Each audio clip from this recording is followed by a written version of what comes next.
बिस्मिल्लाहिर्रहमानिर्रहीम। अस्सलाम वालेकुम। मैं हूं इश्तियाक अहमद समीर और मैं आपको खुशामदीद कहता हूं डॉक्टर AQ खान अकेडमी के ऑफिशियल यूट्यूब चैनल पे। आज हम डिस्कस करने जा रहे हैं 9th क्लास की केमिस्ट्री के चैप्टर नंबर 2 का अपना 7वां लेक्चर। और आज हमारा टॉपिक है applications and uses of isotopes.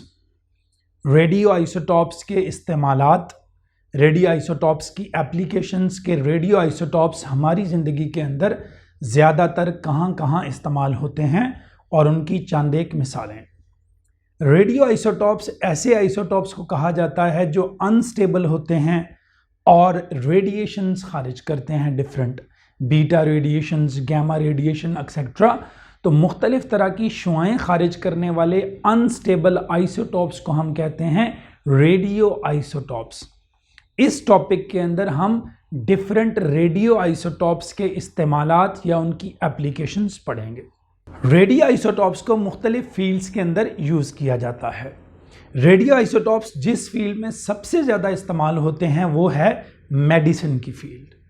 Medicine के शोबे में, तिब के शोबे में, अद्वियात के शोबे में रेडियो आइसोटॉप्स को सबसे ज़्यादा इस्तेमाल किया जाता है।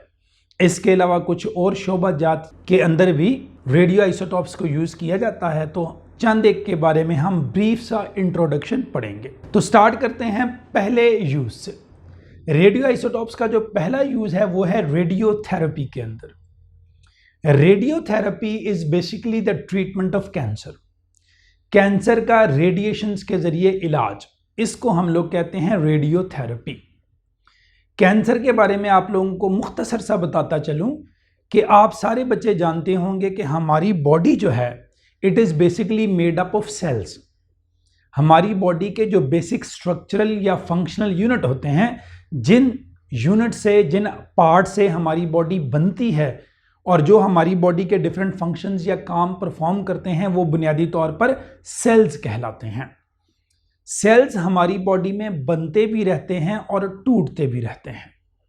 नॉर्मली हमारी बॉडी के अंदर रिक्वायरमेंट के मुताबिक, ज़रूरत के मुताबिक पुराने सेल्स अगर ख़त्म हों तो उनको रिप्लेस कर देते हैं नए सेल। लेकिन एक डिजीज़ जिसको हम लोग कैंसर का नाम देते हैं, इस डिजीज़ में क्या होता है, हमारी बॉडी के अंदर सेल्स की अनकंट्रोल्ड डिवीजन स्टार्ट हो जाती है। हमारी बॉडी के सर्टेन सेल्स अनकंट्रोलेबली डिवाइड होना शुरू हो जाते हैं। सेल की बेकाबू तकसीम, ये जो सेल की बेकाबू तकसीम होती है या अनकंट्रोलेबल डिवीजन होती है, इसी को बेसिकली हम लोग कैंसर का नाम देते हैं। जब हमारी बॉडी के सेल्स अनकंट्रोलेबली डिवाइड होते हैं तो इनकी डिवीजन से क्या होता है, जिस्म के मखसूस हिस्से में जहां वो अनकंट्रोल्ड डिवीजन या बेकाबू तकसीम चल रही है, वहां सेल्स इकट्ठे हो जाते हैं। और जब वहां अनवांटेड सेल्स इकट्ठे हो जाते हैं तो उन अनवांटेड सेल्स के इकट्ठे होने से क्या होता है, ट्यूमर्स बन जाते हैं। क्या बन जाते हैं? ट्यूमर्स या रसोलियां, इनको हम उर्दू में कहते हैं। तो जब अनवांटेड सेल्स हमारी बॉडी में इकट्ठे हो जाते हैं, अनवांटेड बॉडी सेल्स के हमारी बॉडी में इकट्ठे होने से क्या होता है, ट्यूमर या रसोली बनती है। और ये ट्यूमर या रसोली one of the main indications है कि अल्लाह ना करे पेशेंट को कैंसर हो सकता है। तो ये जो ट्यूमर्स बनते हैं कैंसर के अंदर, इन ट्यूमर्स को, रसोलियों को तोड़ने के लिए we use radio isotopes. 3 radio isotopes का यहां पर जिक्र है, फास्फोरस 32, स्ट्रोंशियम 90। फास्फोरस 32 और स्ट्रोंशियम 90 ये पैदा करते हैं बीटा रेडिएशन। बीटा रेडिएशन की पेनिट्रेटिंग पावर कम होती है। ये बेसिकली फास्ट मूविंग इलेक्ट्रॉन्स होते हैं। Beta radiation technically fast moving electrons होते हैं। बीटा रेडिएशंस हैं, बीटा रेडिएशंस फास्फोरस 32 और स्ट्रोंशियम 90 पैदा करता है और ये यूज होते हैं स्किन कैंसर के ट्रीटमेंट में। अगर स्किन कैंसर हो तो स्किन के किसी पार्ट का कैंसर हो तो उसकी ट्रीटमेंट के लिए भी यूज फास्फोरस 32 एंड स्ट्रोंशियम 90। ये इनके मास नंबर्स हैं जो साथ लिखे गए हैं, क्योंकि एटॉमिक नंबर तो आप जानते हैं इनके वैसे ही सेम होते हैं आइसोटॉप्स के। इसके अलावा चूंकि बीटा रेडिएशंस की पेनिट्रेशन पावर इतनी ज़्यादा होती नहीं है, इंटरनल बॉडी के अंदर अगर कहीं कोई ट्यूमर बन रहा है तो ये पेनिट्रेट चूंकि ज़्यादा नहीं कर पाती बीटा रेडिएशंस, तो फिर वहाँ हम यूज़ करते हैं कोबाल्ट 60। कोबाल्ट 60 जो है ये हाई पेनिट्रेटिंग पावर वाली गैमा रेडिएशन पैदा करता है। गैमा रेडिएशन हाई एनर्जी वाली रेडिएशंस होती हैं। ये रेडिएशंस जो होती हैं गैमा रेडिएशंस, ये अगर हमारी बॉडी के किसी इंटरनल पार्ट में हमें कैंसर हो रहा है, अल्लाह ना करे, या ट्यूमर बन रहा है, तो ये उसको ब्रेक डाउन करती हैं। तो ट्यूमर्स की ब्रेकडाउन, कैंसर के ट्यूमर की breakdown with the help of radiation is known as radiotherapy. तो इसके अंदर क्या यूज होते हैं? इसके अंदर रेडियो आइसोटॉप्स यूज होते हैं। स्किन कैंसर के लिए फास्फोरस 32, स्ट्रोंशियम 90 और इंटरनल बॉडी कैंसर के लिए कोबाल्ट 60। दूसरा यूज है इनका tracer for diagnosis and medicine. ये एज ए ट्रेसर यूज होते हैं। Radio isotopes as a tracer use होते हैं डायग्नोज करने के लिए, पता लगाने के लिए, ट्रेस करने के लिए मुख्तलिफ बीमारियों को। जैसे हमारी बॉडी में अगर कोई ट्यूमर बन रहा है, कोई रसोली बन रही है, तो उसका पता लगाने के लिए वी यूज डिफरेंट मेडिसिन्स। इन मेडिसिन्स को बेसिकली न्यूक्लियर मेडिसिन्स कहा जाता है। ये जो न्यूक्लियर मेडिसिन्स होती हैं इनमें रेडियो आइसोटॉप्स यूज किए जाते हैं ट्रेस करने के लिए, डायग्नोज करने के लिए, पता लगाने के लिए या तशखीस करने के लिए मुख्तलिफ बीमारियों की। जैसे गॉइटर की तशखीस करने के लिए वी यूज आयोडीन 131। गॉइटर, इसको उर्दू में गिलड़ की बीमारी भी कहते हैं। गॉइटर क्या है? गॉइटर बुनियादी तौर पर हमारे यहाँ गले के अंदर इस रीजन में एक ग्लैंड होता है जिसको हम लोग नाम देते हैं थायराइड ग्लैंड। थायराइड ग्लैंड का काम क्या होता है? ये मुख्तलिफ हार्मोन्स पैदा करता है जो हमारे मेटाबॉलिज्म को, हमारे केमिकल रिएक्शंस को, बॉडी के, हमारी ग्रोथ को, हमारी हार्ट बीट वगैरह को कंट्रोल करते हैं। ये जो थायराइड ग्लैंड है इसको अपनी प्रॉपर फंक्शनिंग के लिए आयोडीन चाहिए होती है। अगर हमारी फूड के अंदर, अगर हमारी ग़िज़ा के अंदर मुनासिब मिकदार में आयोडीन मौजूद हो, जिसे हम कॉमनली आयोडीन मिला नमक, आयोडाइज सॉल्ट, उससे भी हासिल करते हैं, तो ये हमारा थायराइड ग्लैंड नॉर्मली फंक्शन करता रहता है। अगर आयोडीन की कमी हो जाए तो हमारा थायराइड ग्लैंड प्रॉपर काम नहीं कर पाता, अपने हार्मोन्स खारिज नहीं कर पाता और इसकी स्वेलिंग स्टार्ट हो जाती है। जब ये थायराइड ग्लैंड की स्वेलिंग हो जाती है तो हमारे गले के अंदर गॉइटर, गिल्लड़ का मर्ज अपीयर होता है, जिसको बेसिकली थायराइड ग्लैंड की स्वेलिंग को हम नाम देते हैं गॉइटर का। तो गॉइटर को डिटेक्ट करने के लिए हम iodine 131 based nuclear medicine use करते हैं। Iodine 131 based nuclear medicine use करते हैं। आयोडीन 131 को हमें दिया जाता है, मेडिसिन को दिया जाता है जिसमें आयोडीन 131 मौजूद होती है। ये रेडियो आइसोटॉप हमारी ब्लड स्ट्रीम के थ्रू आता है और ये यहाँ तक थायराइड ग्लैंड तक जो है वो पहुँच जाता है। थायराइड ग्लैंड जब उसकी एबनॉर्मल जो है ग्रोथ हुई होती है, स्वेलिंग हुई होती है, तो ये बहुत ज़्यादा फिर क्या करता है? आयोडीन 131 को एब्जॉर्ब कर लेता है। जब ये आयोडीन 131 को बहुत ज़्यादा एब्जॉर्ब कर लेता है, ठीक है, तो फिर क्या होता है? आयोडीन 131 जो रेडिएशंस, जो एनर्जी खारिज करता है, वो रेडिएशंस, वो एनर्जी क्या करती हैं? वो इस एक्स्ट्रा सेल्स को, एडिशनल सेल्स को ब्रेक करना शुरू कर देते हैं, जिससे फिर गॉइटर का ट्रीटमेंट भी स्टार्ट होता है। तो आयोडीन 131 जो होती है ये गॉइटर की ट्रीटमेंट या तशखीस दोनों के लिए जो है वो इस्तेमाल की जाती है। ये जो रेडियो एक्टिव आइसोटॉप्स हैं, ये याद रखें, जो न्यूक्लियर मेडिसिन होती है इनकी बेस यही होती है कि जो हमारी बॉडी का डिफेक्टिव पार्ट होता है, जहाँ किसी किस्म की कोई एबनॉर्मेलिटी होती है, तो वो न्यूक्लियर मेडिसिन वहाँ जाके कॉन्सेंट्रेट कर जाती है, वहाँ एब्जॉर्ब हो जाती है और फिर ये क्या करती हैं? रेडिएशंस खारिज करती हैं, क्योंकि इनमें रेडियो आइसोटॉप्स होते हैं। उन रेडियो आइसोटॉप्स को फिर मुख्तलिफ instruments, gamma cameras etcetera, Geiger counter, ये इंस्ट्रूमेंट्स हैं, इनकी मदद से फिर डिटेक्ट किया जाता है, जिससे हमें बीमारी के बारे में कुछ ना कुछ अंदाज़ा होता है। टेक्नीटियम भी यूज़ किया जाता है। इसके अलावा टेक्नीटियम 99, जो टेक्नीटियम 99 है, ये बोन ग्रोथ की डिटेक्शन के लिए जो है वो क्या किया जाता है? यूज़ किया जाता है। बोन फ्रैक्चर हो जाए, उसके बाद बोन की जो फॉर्मेशन है उसको डिटेक्ट करने के लिए, उसका पता लगाने के लिए वी यूज़ टेक्नीटियम 99। तो ये बोन ग्रोथ की जो है पता लगाने के लिए जो बेसिकली इस्तेमाल किया जाता है इन न्यूक्लियर मेडिसिन। तीसरा यूज आर्कियोलॉजिकल और जियोलॉजिकल यूजेस। आर्कियोलॉजिस्ट आसार कदीमा के माहिरीन को कहते हैं। जियो आपको पता अर्थ। तो मुख्तलिफ आसार कदीमा से क्या मुराद है? आसार कदीमा से मुराद है पुराने ज़माने की चीज़ें। आसार कदीमा, कदीम आसार, कदीम निशानियाँ, पुराने ज़माने की चीज़ें। जैसे अगर हमें कोई रॉक मिल जाती है, कोई स्टोन मिल जाता है, कोई फॉसिल मिल जाता है। फॉसिल्स किसे कहते हैं? प्लांट और एनिमल के मरने के बाद उनकी जो बॉडी पार्ट्स रिमेन्स हमें मिलते हैं, उनको हम लोग क्या नाम देते हैं? फॉसिल्स का नाम देते हैं। तो फॉसिल्स की एज डिटर्मिनेशन के लिए we use radio isotopes, that is carbon 14। तो कार्बन 14 जो है वो इस्तेमाल किया जाता है। ये जो फॉसिल्स हैं और प्लांट और एनिमल की जो डेड बॉडीज़ के रिमेन्स होते हैं, तो प्लांट और एनिमल की बॉडीज़ के रिमेन्स जो होते हैं, जैसे किसी जानवर का कोई ढांचा मिला, तो किसी जानवर का अगर कोई ढांचा मिला है, किसी ह्यूमन का कोई स्केलेटन मिला है बहुत पुराना, तो अगर हमने पता लगाना हो कि वो तकरीबन कितने साल पुराना है, तो उसके लिए फिर क्या किया जाता है? जो आसार कदीमा के माहिरीन होते हैं, जो आर्कियोलॉजिस्ट होते हैं, जो जियोलॉजिस्ट होते हैं, वो क्या यूज़ करते हैं? वो एक टेक्निक यूज़ करते हैं, उसे कहते हैं कार्बन डेटिंग। कार्बन डेटिंग क्या है? It is the age determination of old carbon containing objects, fossils. Fossils मैंने अभी आपको बताया था, प्लांट और एनिमल के बॉडी के रिमेन्स होते हैं आफ्टर देयर डेथ। उनके मरने के बाद जो उनके बचे कुचे आज़ा, हड्डियाँ वगैरह होती हैं, उनको हम लोग जो है वो फॉसिल्स का नाम देते हैं। तो कार्बन डेटिंग में एज डिटर्मिनेशन की जाती है ओल्ड कार्बन कंटेनिंग ऑब्जेक्ट्स की by measuring the radio activity of carbon 14 in them.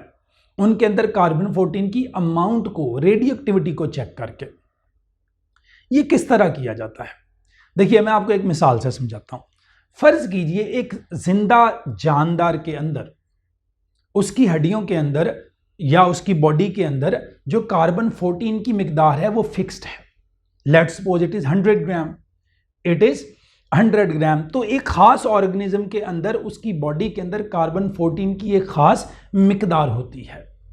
वो कार्बन 14 जो है वो ऑब्वियसली उसने जब प्लांट्स को एज ए फूड यूज किया तो वहां से उनके अंदर आया, प्लांट्स के अंदर एटमॉस्फेयर से आया कार्बन डाइऑक्साइड की फॉर्म में। अब ये जो कार्बन है, लेट्स सपोज एक ऑर्गेनिज्म के अंदर जब वो जिंदा है तो 100 ग्राम के आसपास है। अब जब वो ऑर्गेनिज्म जिंदा है तो उसकी बॉडी के अंदर जो है वो कार्बन जो है वो 14 वो कितने ग्राम मौजूद है? 100 ग्राम मौजूद है। जब तक वो ऑर्गेनिज्म जिंदा रहेगा इसकी मिकदार तकरीबन 100 ग्राम ही उसके अंदर रहेगी। अब मरने के बाद एक ऑर्गेनिज्म की खत्म होने के बाद क्या होता है? कार्बन 14 की ये जो अमाउंट है उसकी बॉडी के अंदर आहिस्ता आहिस्ता कम होने लग जाती है, क्योंकि कार्बन 14 जो है वो रेडियो एक्टिव है और ये डिके के जरिए फिर क्या होता रहता है? चेंज होता रहता है इनटू अदर सब्सटेंसेस। अब कार्बन 14 की मिकदार आफ्टर डेथ क्या होना शुरू हो जाती है? एक ऑर्गेनिज्म के अंदर कम होना शुरू हो जाती है। यहां एक कॉन्सेप्ट यूज किया जाता है जिसको कहते हैं half life concept. Half life क्या होता है? हाफ लाइफ वो टाइम पीरियड होता है जिसके दौरान किसी रेडियो एक्टिव एलिमेंट की जो अमाउंट है वो आधी रह जाती है, उसको हम लोग हाफ लाइफ कहते हैं। फॉर एग्जांपल जो कार्बन 14 है इसकी हाफ लाइफ है 5730 ईयर, 5730 साल। इसका क्या मतलब है? इसका मतलब ये है अगर किसी ऑर्गेनिज्म के अंदर 100 ग्राम कार्बन है तो 5730 सालों के बाद ये 50 ग्राम रह जाएगा और ये आधा किसी और में कन्वर्ट हो जाएगा। अब इससे हम लोग क्या करते हैं? किसी फॉसिल वगैरह की एज डिटर्मिनेशन करते हैं। जैसे मैंने आपको बताया, फर्ज कीजिए एक जिंदा ऑर्गेनिज्म के अंदर 100 ग्राम है, आफ्टर डेथ ये कम होना शुरू हो जाएगी, क्योंकि अब मरने के बाद वो किसी चीज़ को इस्तेमाल तो कर नहीं रहा, खा पी तो नहीं रहा और एनवायरनमेंट के साथ उसका ताल्लुक तो ख़त्म हो गया। तो इसलिए क्या होगा? ये जो 100 ग्राम कार्बन जो उसकी बोन्स वगैरह में, उसकी बॉडी में मौजूद है, ये कम होना शुरू हो जाएगी। अब एक ऑर्गेनिज्म है, आपको उसकी डेड बॉडी मिली और आपने देखा कि उसकी बॉडी के अंदर क्या है? 50 ग्राम कार्बन मौजूद है। अगर उसकी बॉडी में 50 ग्राम कार्बन मौजूद है, इट मीन्स उसकी डेड बॉडी 5730 साल पुरानी है। तो इस तरह उसकी एज का हल्का सा अंदाजा हो जाएगा। अब अगर फर्ज कीजिए 25 ग्राम है तो 50 ग्राम से 25 ग्राम होने में भी उतने ही साल लगते हैं, हाफ लाइफ।